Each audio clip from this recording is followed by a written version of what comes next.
အားလုံးပဲမင်္ဂလာပါလူကာ Ministry ကနေပြီးတော့ကြိုးဆိုပါရစေကျွန်တော်ဒေါက်တာဥက္ကာအေးမင်းပါရောက်စီတိုင်းအိုင်ကိုယေရှုနာမ၌နှုတ်ဆက်ပါရစေဒီနေ့လေ့လာခြင်းတဲ့အကြောင်းရင်းလေးကတော့ရှင်မာကုခရစ်ဝင်အခန်းကြီး7အဆုံးပိုင်းမှာရှိတဲ့အကြောင်းလေးပဲဖြစ်ပါတယ်လူအများသိပြီးသားအကြောင်းလေးလည်းဖြစ်မယ်လို့ထင်မိပါတယ်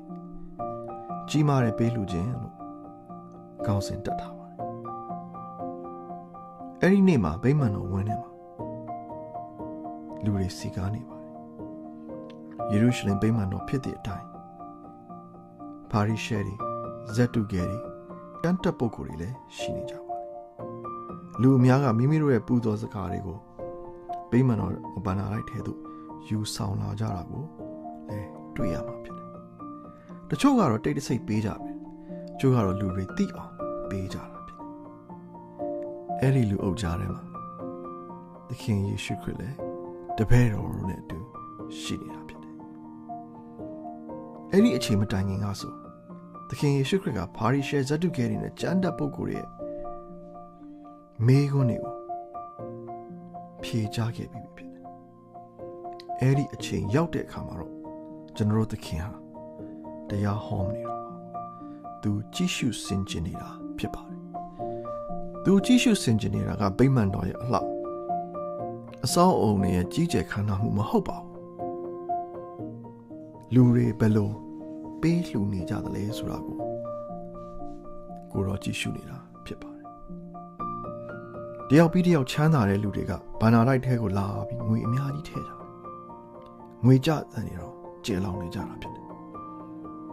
တပည့်တော်ကများကတော့မှအံ့ဩဖွယ်ပေးလူမှုဆိုပြီးတော့ထင်အောင်ထင်နိုင်ပါလိမ့်မယ်အဲ့ဒီအချိန်မှာတော့လူတော်တော်များများမသိတဲ့လူတယောက်ရောက်လာပါတယ်သူ့ကိုဘယ်သူမှသတိမထားမိပါဘူးသူ့နောက်မှာလူအုပ်လည်းမရှိပါဘူးသူ့ကိုဂုဏ်ပြုမဲ့လူလည်းမရှိပါဘူးသူကတော့မုတ်ဆိုးမတယောက်ဖြစ်ပါတယ်အဲ့ဒီခေတ်အဲ့ဒီအချိန်ခါမှာမုတ်ဆိုးမတွေဟာဆင်းရဲပြီးတော့မိလျော်ခြင်းခံနေရတဲ့သူများဖြစ်ပါတယ်သူမကတိတ်တဆိတ်ဘန္နာလိုက်ထဲကိုလာပြီးတော့တန်ဖိုးနေတဲ့ကျင်းနီငွေနှစ်ပြားကိုကိုင်ဆောင်လာပြီးဘန္နာလိုက်ထဲကိုထည့်ပါတယ်ကျင်းနီငွေပြားလေးနှစ်ပြားဖြစ်ပါတယ်အသက်ပြားဒင်းကားတော့မဟုတ်ပါဘူးပြီးတဲ့အခါမှာသူတိတ်တဆိတ်ပြန်လှည့်သွားခဲ့ပါတယ်သူပေးလူတဲ့ပမာဏကအဲ့ဒီခေတ်အဲ့ဒီအခါမှာဆိုလို့ရှိရင်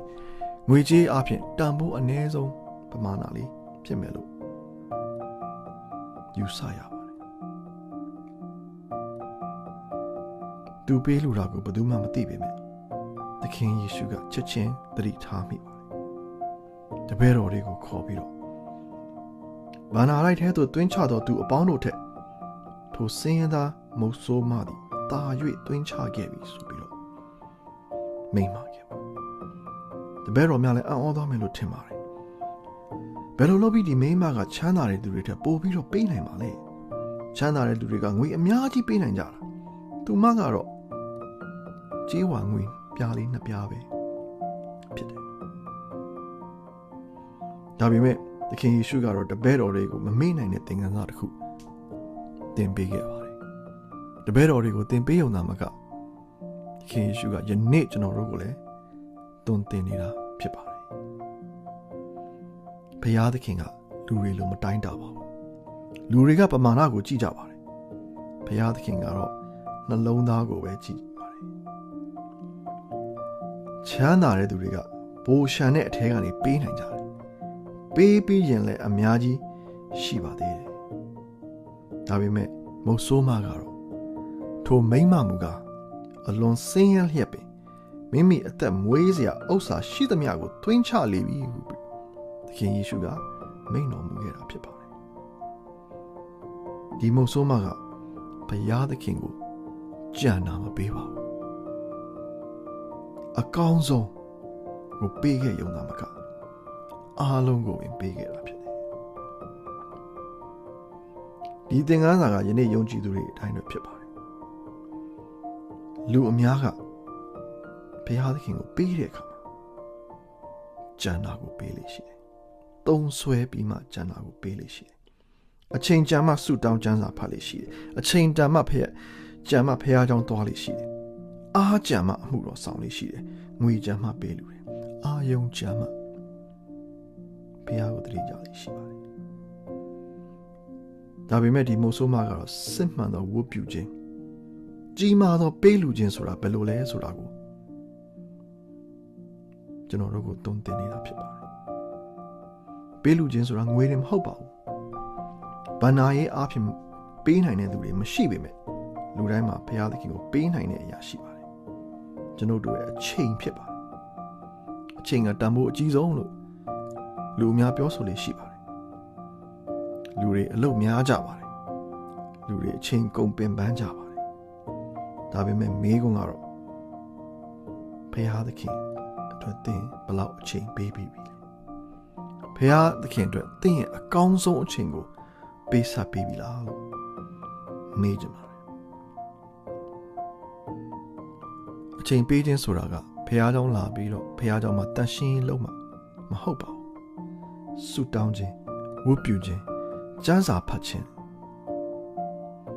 အဲ့ဒီဟာတွေကလည်းဘုရားသခင်အတွက်အချိန်ပေးခြင်းဖြစ်ပါတယ်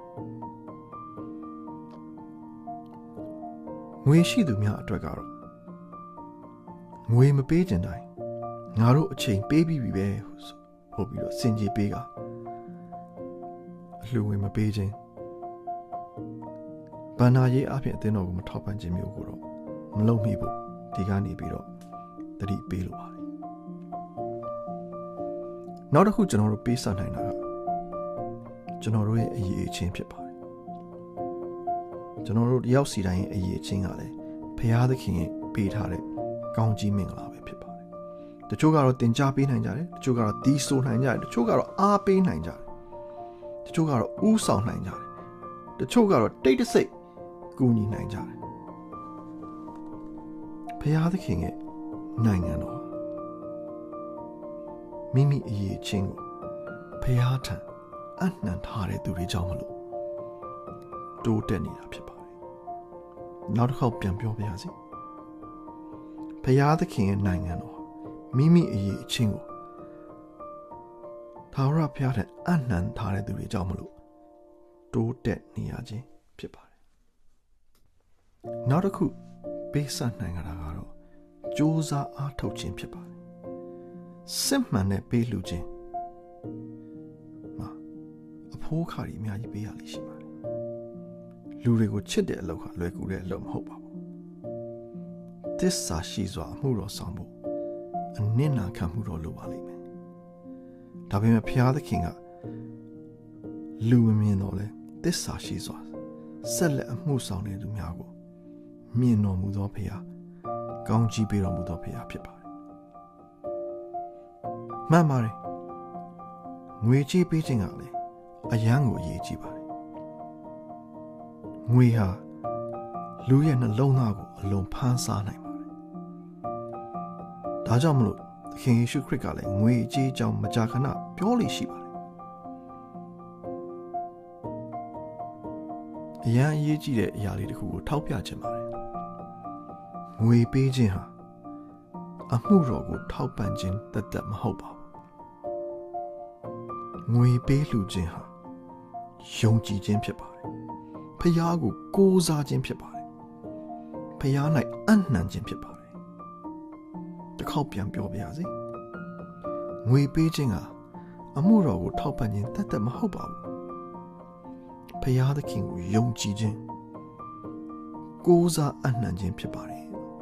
မိမောင်းထိုးပြပါစီမိုးဆိုးမကသူ့ရဲ့ပိုင်ဆိုင်မှုတဲ့ဖခင်ကိုပို့ပြီးတော့ယုံကြည်ခဲ့တာဖြစ်တယ်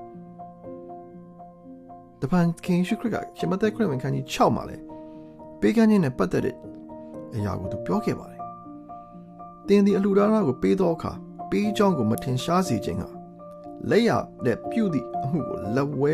လက်မြမသိစေနှင့်မထင်ရှားသောအရာကိုမြင်တော်မူသောသင်ဤအဖသည်အကျိုးကိုထင်ရှားစွာပေးတော်မူလက်တန်းဆိုပြီးတော့မှာကြားခဲ့ပါတယ်တချို့ကလူချီးမွမ်းမှုကိုကြိုက်တယ်လူတွေသတိထားစေခြင်းကြတယ်နာမည်ကြီးခြင်းကြတယ်ဒါပေမဲ့ယေရှုကစစ်မှန်သောပေးလူခြင်းဟာတ တိတ်တဆိတ်ဖြစ်ရမယ်လို့သင်ကြားပေးနေခြင်းဖြစ်ပါတယ်ဒီမိုးဆိုးမကဘယ်သူ့ကိုမှအထင်ကြီးစေခဲ့ပါဘူးလူအများကသူ့ကိုလုံးဝသတိမထားမိခဲ့ပါဘူးဒါပေမဲ့ကောင်းကင်ကတော့သူမရဲ့ပေးလူခြင်းကိုမြင်ခဲ့ပါတယ်ဖခင်သခင်ကလူတွေမမြင်နိုင်တဲ့အရာကိုမြင်တော်မူသောဖခင်ဖြစ်ပါတယ်တိတ်တဆိတ်အနစ်နာခံမှုကိုသိတဲ့ဖခင်ဖြစ်တယ်ရှုဝတ်စာသစ္စာရှိမှုကိုမြင်တဲ့ဖခင်ဖြစ်တယ်စစ်မှန်သောနှလုံးသားကိုအတိအမှတ်ပြုတဲ့ဖခင်ဖြစ်ပါတယ်ဓမ္မတော်ကြီးရှင်ပေါလုကလည်းယုံကြည်သူတွေကိုအတင်းကျပ်မပေးဖို့သင်ကြားပေးခဲ့ပါတယ်လူတိုင်းကိုလှုံလျောက်လူရ၏နှမျောသောစိတ်နှင့်မလူရမလူဝဲမနေရဟုစိတ်ထင်နှင့်မလူရအကြောင်းမူကားစေတနာစိတ်နှင့်လူသောသူကိုသာဖျားသခင်နှစ်သက်တော်မူ၏ဟုကောရိန္သုဩဝါဒစာဒုတိယဆောင်အခန်းကြီး9အငယ်9မှာရေးသားမှာကြားခဲ့ပါတယ်ဖျားသခင်ကစိတ်မပါဘဲနဲ့ပေးခြင်းကိုမနှင်းမြို့ပါဘူးမပေးသလိုလို့အပြစ်ရှိသလိုခံစားပြီးပေးခြင်းကိုလည်းမလုပ်ချင်ပါဘူးဒါပေမဲ့သတိထားရမှာကလက်လွတ်စလွယ်အလှငွေအတွက်အကျွေးရှိလားဟုမပြောမိဖို့တော့အထူးသတိထားဖို့လိုပါလိမ့်မယ်ဂျေဇုတော်ကိုနားလည်သောနှလုံးသားကနေပြီးတော့စစ်မှန်သောပေးလူခြင်းဟာပေါ်ထွက်လာလိမ့်ရှိပါတယ်ဂျေဇုတော်ကိုနားလည်သောနှလုံးသားကနေပြီးတော့စစ်မှန်တဲ့ပေးလူခြင်းကပေါ်ထွက်လာလိမ့်ရှိပါတယ်သခင်ယေရှုကလည်းသင်တို့သည်အဖိုးမပေးပဲဂျေဇုတော်ကိုခံရကြပြီဖြစ်၍အဖိုးမပေးပဲပေးကမ်းကြလောလို့ရှင်မသက်ခရစ်ဝင်ခန်းကြီး30အငယ်8မှာမိန့်တော်မူပါတယ်ကျွန်တော်တို့မှာရှိတဲ့အရာတွေအားလုံးကဘုရားသခင်ထံကပဲဖြစ်ပါတယ်ကယ်တင်ခြင်းကလည်းသူ့ရဲ့ဂျေဇုပဲဖြစ်တယ်ကျွန်တော်တို့ရှိတဲ့ခွန်အားနဲ့အခွင့်အရေးတွေကလည်းသူ့ရဲ့လက်ဆောင်ပဲဖြစ်တယ်နောက်ဆုံးကျွန်တော်တို့ရှူနေရတဲ့အသက်ပင်လင်သူပေးလို့ဖြစ်ပါတယ်ဘုရားသခင်ရဲ့ကြီးမားတဲ့ဂျေဇုတော်တွေကိုနားလည်လာတဲ့အခါမှာကျွန်တော်တို့နှလုံးသားတွေထဲမှာသူ့ကိုပြန်ပေးလို့တဲ့စိတ်ကဖြစ်လာမှာဖြစ်ပါတယ်နောက်ဆုံးမှာတော့အစေခံနဲ့အနစ်နာခံနဲ့ပေးလူခြင်းကြောင့်ပြောရမယ်ဆိုရင်သခင်ခရစ်တော်ကိုပဲကြည်ရမှာဖြစ်ပါတယ်မိုးဆိုးမကတော့ဂျေဝါငွေပြားနှစ်ပြားရှိသမျှအကုန်ကိုပေးလူခဲ့ပါတယ်ယေရှုခရစ်ကတော့မိမိရဲ့တစ်သက်တာလုံးသာမကမိမိရဲ့အသက်တော်ကိုပင်ပေးခဲ့တဲ့ဘုရားဖြစ်ပါတယ်ကျိုးပဲနေတဲ့လူတွေကိုအချိန်ပေးခဲ့တယ်ပင်ပန်းနေတဲ့လူတွေကိုခွန်အားပေးခဲ့တယ်အပြစ်သားတွေအတွက်မေတ္တာပြခဲ့တယ်နောက်ဆုံးလက်ဝါးကတိုင်းပေါ်မှာလည်းမိမိအသက်တော်ကိုစွန့်တော်မူသောဘုရားဖြစ်ပါတယ်သခင်ယေရှုကကျွန်တော်တို့အတွက်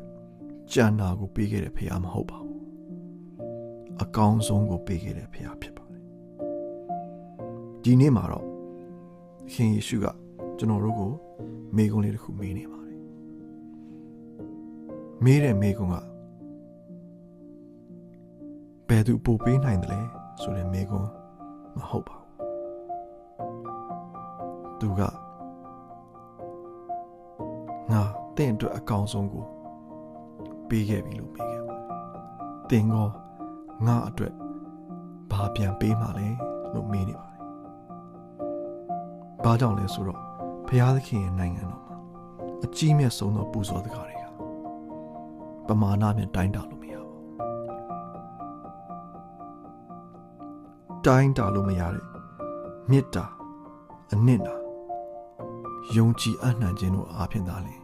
ဖော်ပြလို့ရပါတယ်